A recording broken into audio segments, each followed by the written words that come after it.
Good evening and thank you for joining us for KREM 2 News at 5. I'm Mark Hanrahan. It's good to have you here. I'm Whitney Ward. Our top story tonight, a North Idaho woman is still missing after she disappeared 3 days ago at a boat launch near Cataldo. But police say they are no longer actively looking for her. The 62-year-old was last seen on Sunday. The official search has ended, leaving the family to search for her on their own. They spoke exclusively to our Shannon Mowdy today.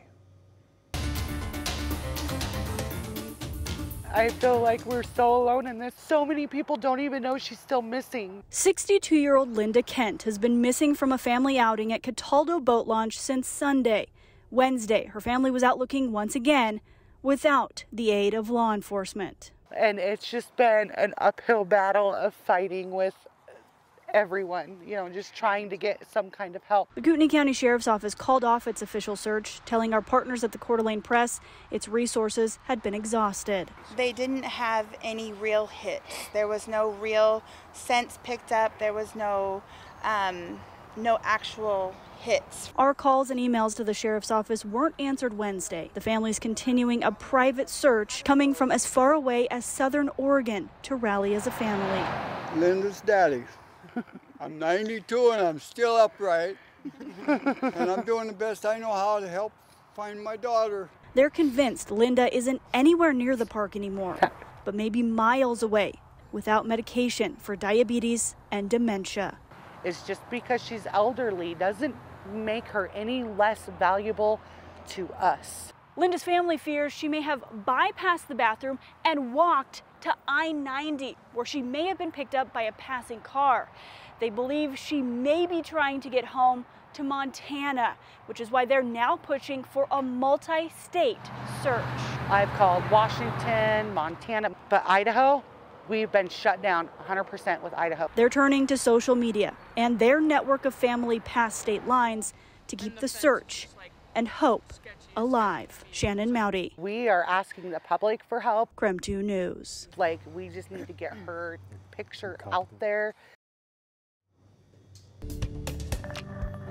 Well, our other big story today, a major shift in the weather. All that rain over the last several days turning into some blue skies and sunshine. Yeah, looking forward to that. And the warm weather is expected to only get hotter as we get closer to the weekend. Chief Meteorologist Jeremy Legoo is outside in the Outdoor Weather Center, clearly working hard tonight. Very Jeremy? hard. Can you guys just give me another minute? I'm really enjoying this. First and foremost, I would like to reiterate a point I made last week, and that is mid-70s is about as perfect as it gets. Anyone who says it's 80s and 90s, go down south. This is the perfect weather. Mid-70s is about as good as it gets here in the inland Northwest, if you're asking me. We've got a couple of stray showers off to the north, not much in the way of activity. We saw a couple of rumbles of thunder as a cell moved just outside of Colville and Chewelah. Up near Republic, we have a little bit of moisture coming down, and then right along the state line as you make your way, I would say right near Newport and Priest River, seeing a little bit of that activity. All in all, that winds down, moves out, and it's all about the sunshine from here. Now, tomorrow is the first official day of summer. 82 degrees is our forecast high. I'm here to tell you that when we are down at the Spokane Indians baseball game, Mark, Whitney, and myself will all be melting. And from there, it only gets hotter. Mid-80s on Friday, up near 90 on Saturday. We might just hit our first 90-degree high of the year here in Spokane. All right, sounds good, Jeremy. Thank you very much. Well, tonight a Spokane man is behind bars accused of raping a 13-year-old. Yesterday, U.S. Marshals arrested 38-year-old Jamel Clogg, who they say was hiding in his home. According to the Marshals, Clogg is now facing multiple charges, including second-degree rape and indecent exposure. He's being held on a $100,000 bond. The Pioneer Fire near the north shore of Lake Chelan is still burning, and in such a remote area that fire officials now say it may burn until Halloween. It is still 0% contained tonight. So these are new photos of the fire, a new video, which has burned more than 3,800 acres. There is work underway right now to recommission old roads near that fire to try to get more crews on the ground. And because of challenging terrain, firefighters have been forced to attack the fire by boat and air. Crews have been dropping over 100,000 gallons of water a day on that fire. The cause is still under investigation. For the first time, the U.S. government is acknowledging the role that dams have played in harming Native American tribes in the Pacific Northwest, specifically through decimating salmon runs. This is according to a report released by the Department of the Interior.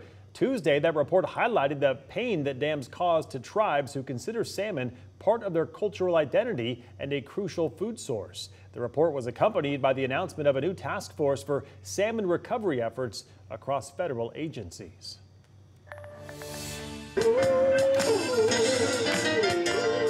Well, today is Juneteenth, and celebrations took place all over America and right here in Spokane. The holiday commemorates the day on which the last slaves in Texas were told they had been freed. The In the Northwest Juneteenth Coalition invited the entire Spokane community to celebrate the holiday together today, and that is where we find KREM 2's chief journalist Amanda Rowley.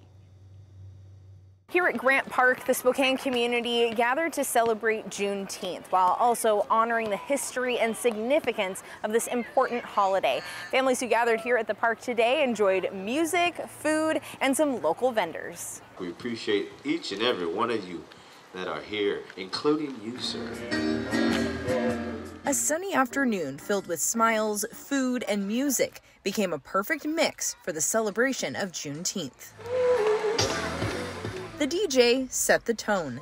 Just a soul groove, kind of a togetherness music. That sound of togetherness echoed through the park, a feeling you just can't help but sway to. I think it's a beautiful day to celebrate Juneteenth. The weather's great. Neighbors shared smiles. Yes! And learned about one another along the way. And what a wonderful opportunity to support my niece and just learn as much as I can about what different organizations in the community are doing. It's very nice that I have family that is incredibly supportive, even though we are the same, but we're different. Juneteenth, June 19th, 1865. It means community, it means freedom. Michael Bethley with the Inland Northwest Juneteenth Coalition looked around at the turnout and felt a sense of joy. Being able to come and celebrate together, having people support and fellowship together and network together, it's just a beautiful opportunity, and it's a beautiful scene. Now there's no shortage of fun or food here, just as long as DJ Mark Thomas keeps the groove going. And whatever we do is, it's got to come as a community, and it's got to come through love. Love and community. It's a good day. Makes for a good day. In Spokane, Amanda Rowley, KREM 2 News.